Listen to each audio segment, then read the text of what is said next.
आज बच्चों आप फिजिक्स में एक डेरिवेशन पढ़ेंगे जो अवतल दर्पण के लिए यूवीएफ में संबंध होगा। ठीक है ना। तो सबसे पहले आप अवतल दर्पण के लिए यूवीएफ में संबंध देखेंगे। किसके लिए कर रहे हैं? अवतल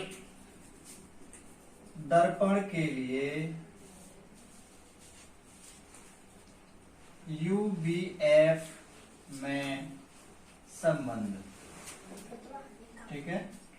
सबसे पहले आज हम अवतल दर्पण के लिए यूवीएफ में संबंध देखेंगे और इसके लिए सबसे पहले हम क्या बनाते हैं, एक डायग्राम बनाते हैं। ठीक है ना। ये हमारा एक डायग्राम। ठीक है। ये अवतल दर्पण है। अवतल दर्पण क्या होता है जानते हैं, जिसमें बाहर की तरफ कलई होती है। ठीक है। यानी अवतल दर्पण में बाहर की तरफ कलई की जाती है। ठीक है ना।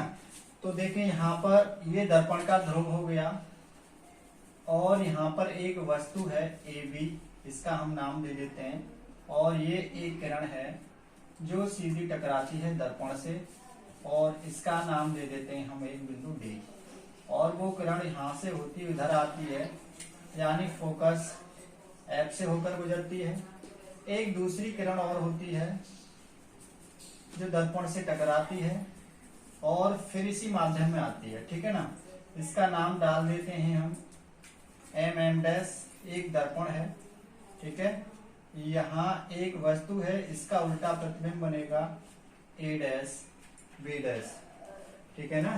तो सबसे पहले हमें इस चित्र के बारे में थोड़ा सा जानना है। ठीक है। तो ये किसका है? अवतल दर्पण के लिए यूवीएफ में संबंध के लिए चित्र बनाया गया है। तो देखें, हमें पता है कि दर्पण के ध्रुव से लेके वस्तु तक की दूरी u होती है। दर्पण के ध्रुव से लेके वस्तु तक की दूरी क्या होती है? u होती है। और यहाँ पे हम एक बिंदु मान लेते हैं। ठीक है ना, जिसका नाम क्या है, कोई भी बिंदु मान सकते हैं। यहाँ C मान लेते हैं, वक्रता केंद्र। और C से लेके P तक की जो डिस्टेंस होती है वो हमारी r होती है। और A डैश से लेके P तक की जो दूरी होती है वो हमारी b होती है। और F से लेके ध्रुव तक की दूरी को हम क्या बोलते हैं? F बोलते हैं। ठीक है ना। यानी कि दर्पण के ध्रुव से लेके वस्तु तक की दूरी u होती है। दर्पण के ध्रुव से वक्रता केंद्र की जो दूरी होती है वो क्या होती है? हमारी r होती है। और दर्पण के ध्रुव से लेके प्रतिबिंब की जो डिस्टेंस होती है वो b होती है। और दर्पण के ध्रुव से लेके फोकस की दूरी को क्या मानते हैं? f मानते हैं। ठीक है ना। अब हमें इसके बारे में थोड़ा सा डेरिवेशन में करते हैं। तो इसके बारे में थोड़ा सा लिखते हैं कि माना m डैश भी मान सकते हैं। ठीक है। m1 और इसको मान लेते हैं हम m2। ठीक है। इसको मान लेते हैं हम m2। यानी m1 m2 एक अवतल दर्पण है जिसका ध्रुव p है। ठीक है। जिसका फोकस f, वक्रता केंद्र क्या है? C है। जिस पर एक वस्तु रखी है AB। ठीक है। AB एक वस्तु है जो D से टकराती है एक किरण और टकराने के बाद फोकस F से होकर गुजरती है। अब हम इसमें दो त्रिभुज बनते नजर आ रहे हैं। देखें, ये एक त्रिभुज है हमारा, ये वाला त्रिभुज जिसका नाम क्या है? BAC। तो सबसे पहले हम लिखेंगे त्रिभुज ABC तथा एक त्रिभुज और बना हुआ है यहाँ पर जिसका नाम क्या है? A dash B dash C तथा त्रिभुज A dash B dash C। ये क्या है? दोनों ही समरूप हैं। दोनों कैसे हैं? समरूप त्रिभुज हैं। ठीक है ना। तो यहाँ पर समरूप की जो कंडीशन बनती है वो क्या बनती है कि यहाँ पर जो वस्तु है जैसे AB है, तो यहाँ जो लंब होगा वो लंब के बराबर होगा दूसरे त्रिभुज के, और जो आधार होता है वो आधार के बराबर होता है। ठीक है ना। तो यहाँ से हमारा बना AB बटे, यानी पहले त्रिभुज का लंब बटे दूसरे त्रिभुज का लंब। यहाँ पे क्या बना हुआ है? A डैश B डैश, जो बराबर होगा दूसरे त्रिभुज का आधार। दूसरे त्रिभुज, पहले का जो आधार है वो दूसरे त्रिभुज के आधार बटे में लिखेंगे। ठीक है। तो AC बटे A dash C, A dash C, इसको मान लेंगे हम समीकरण 1। इसी तरह से यहाँ पे हमें क्या करना है, पहले लंब डालना पड़ेगा, त्रिभुज तभी बनेगा। तो यहाँ पर मैं डाल लेता हूँ n, मान लेता हूँ इसको। तो सबसे पहले अब हमें क्या करना है यहाँ पर कि दूसरे त्रिभुज में चलते हैं। इसी प्रकार त्रिभुज कौन सा आएगा, यहाँ पे देखें DNF तथा त्रिभुज कौन सा है, FA'B' भी कैसे हैं, ये भी हमारे त्रिभुज हैं जो समरूप हैं। ठीक है ना, ये भी हमारे त्रिभुज कैसे हैं, समरूप हैं। अब देखो इसमें करना क्या होता है कि भाई हमें यहाँ पर अब दूसरे वाले त्रिभुज में चलते हैं। ये आ गए हमारे दोनों त्रिभुज, तो इसका जो लंब है इसके लंब के अपॉन में आएगा, यानी DN बटे A', बराबर, अब इसका जो आधार है FN बटे इसका आधार कितना है, इसका आधार कितना है, यहां से यहां तक का FN बटे A', लेकिन इसमें एक बात है, वो क्या है कि देखें यहां से जो DN है, D से लेके N तक की दूरी, इस A से लेके B तक की जो डिस्टेंस है वो कैसी है, दोनों ही बराबर हैं। तो DN बराबर हम क्या लिख सकते हैं, AB लिख सकते हैं।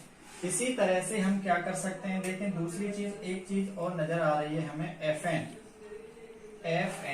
F से लेके N तक की जो डिस्टेंस है वो P के क्लोजेस्ट है, तो हम क्या मान सकते हैं, FN की जगह हम FP भी रख सकते हैं।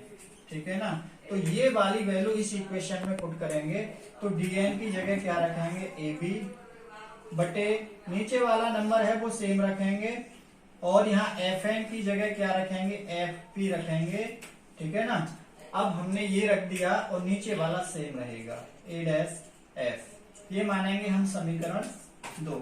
अब क्या करना है, हमें समीकरण 1 और समीकरण 2 दोनों की तुलना करनी है। क्या करनी है, तुलना करनी है। तो लिखेंगे समीकरण 1 व 2 की तुलना करने पर, क्या करेंगे, तुलना करने पर तुलना करेंगे। ठीक है, अब हमें देखो यहां से एक चीज नजर आ रही है, क्या आ रही है कि इन दोनों इक्वेशन की जो LHS है ये वाली, देखें दोनों साइड बराबर हैं, तो हम यहाँ पर इसकी राइट हैंड भी इक्वल करके रख देंगे। जैसे AC, यहाँ पे हमें आ रहा है AC बटे A' बराबर होगा इस वाले के, यानी कि FP बटे A' F के। ठीक है ना, ये इक्वेशन हम 3 मान सकते हैं। ठीक है, अब देखें इससे आगे, इससे आगे अब हमें क्या करना है, देखो AC, यहाँ देखें चित्र में AC, इसके नीचे देखें AC की कोई वैल्यू नहीं है, तो हमें ये चेंज करना पड़ेगा। ठीक है, क्या चेंज करना पड़ेगा, जैसे AC, तो यहां से लेके यहां तक की दूरी पूरी कितनी है, यहाँ देखें PA, अगर PA में से मैं PC दूरी को घटा देता हूं तो ये दूरी हमारी निकल आती है, यानी PA माइनस PC, तो मैं यहां लिख देता हूं। ठीक है, PA माइनस PC। ठीक है, अब देखें इस दूरी को, देखें यहाँ पे लिखा है A', अब देखें A', यहाँ पर क्या है चित्र में, A', ये रहा A', इसकी वैल्यू भी हमारे पास नहीं है, तो मतलब मैं क्या करूं, PC में से PA' को घटाएंगे। क्या घटाएंगे, PC माइनस PA' बराबर, अब इस पर आते हैं FP पर। अब देखें FP, F से लेके P तक की डिस्टेंस हमारे पास है F, तो FP का FP ही रख देंगे। ठीक है, अब इसके नीचे देखें क्या आ रहा है, A', कितना है, A' की वैल्यू हमें यहाँ पर नहीं पता है, तो A' को क्या करेंगे, A', में से क्या घटा देंगे, A' में से क्या घटा देंगे, ये FP घटा देंगे, A' में से क्या घटा देंगे, FP घटा दें या PF। ठीक है ना, अब इनकी वैल्यू हमें इसमें पुट कर देनी है, ठीक है ना। अब देखें पी ए की वैल्यू कितनी है, पी से लेके ए तक की दूरी कितनी है, यू है। लेकिन अवतल दर्पण के लिए उपयोग कर रहे हैं हम इसमें, तो अवतल दर्पण के लिए सभी दूरियां माइनस की होती हैं, तो सबका चिन्ह बदलना है, ठीक है ना। तो पी ए के लिए माइनस यू, पी से लेके सी तक की दूरी कितनी है, आर, मतलब माइनस का आर लिखेंगे। अब देखें पीसी, पीसी की वैल्यू माइनस, क्योंकि पीसी सेम है तो माइनस का आर यहां हुआ। अब यहां देखें पी ए डैश, तो पी से लेके ए डैश तक की दूरी कितनी है, पी ए डैश है बी, तो यहां पर बन के आएगा माइनस का B. P F, P F की वैल्यू देखें, पी से लेके एफ कहां गया, ये रहा पी से लेके एफ तक, और इसकी वैल्यू कितनी है एफ, तो यहां पर एफ आएगा। अब देखें ए डैश पी या पी ए डैश कितनी है, माइनस का बी आएगा। अब पी एफ, पी एफ की वैल्यू कितनी है, एफ है, तो यहाँ पर एफ बन के आएगा, वो भी किसका आएगा, माइनस का, ठीक है ना। अब हमें पता है कि r बराबर 2f होता है, तो इस r की जगह हम 2f का प्रयोग करेंगे, क्योंकि अवतल दर्पण के फॉर्मूले में ये वैल्यू नहीं आती है, ठीक है ना। अब minus you, minus minus plus होगा, r की जगह 2f पुट करना है, ठीक है ना। ये r की जगह यहाँ भी 2f आएगा, ये माइनस माइनस प्लस बन गया, ये सेम रहा, माइनस भी सेम रहा, माइनस माइनस प्लस का f बन गया। अब इनका हमें क्रॉस मल्टीप्लाई कर देना है, माइनस बी का u से करेंगे तो u भी बनेगा, माइनस बी का इससे करेंगे तो माइनस का 2vf बनेगा। अब f का u से करेंगे तो माइनस का u f बनेगा, f का 2f से करेंगे तो 2f स्क्वायर बनेगा, ठीक है ना। अब f का इधर करेंगे, यहाँ पर माइनस का f है ये भी, तो 2f स्क्वायर बनेगा, इसका इससे करेंगे तो माइनस का vf बनेगा। 2f स्क्वायर से हम 2f स्क्वायर को कैंसिल कर सकते हैं, ठीक है ना। अब इससे आगे हमें क्या करना है, ub का ub रखें, uf का uf रखें, ये माइनस का vf है, ये इधर जाएगा, यानी साइड चेंज करेंगे तो ये प्लस का बन जाएगा 2vf, ठीक है ना। अब b का u भी सेम रखें, uf भी सेम रहेगा, 2vf में से bf घटाएंगे तो bf बचेगा, ठीक है ना। अब हमें इस इक्वेशन में ubf से डिवाइड कर देना है, ठीक है ना।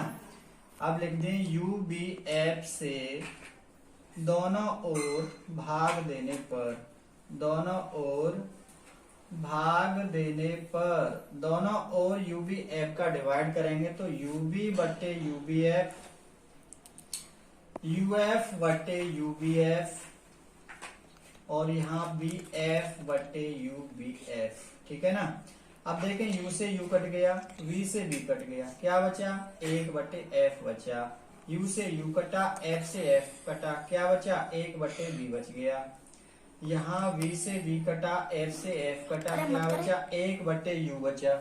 ये इधर ले जाएं साइड में, ठीक है, तो यहाँ से हमारा बन के आएगा 1 बटे f बराबर 1 बटे v को इधर ले जाएंगे तो प्लस का बनेगा, प्लस 1 बटे u, ठीक है ना। इस तरह से हमारा ये क्वेश्चन की डेरिवेशन कंप्लीट हो जाती है। इससे आगे एक और डेरिवेशन लाएंगे, उसको देखने के लिए हमारे चैनल को लाइक और सब्सक्राइब करना ना भूलें।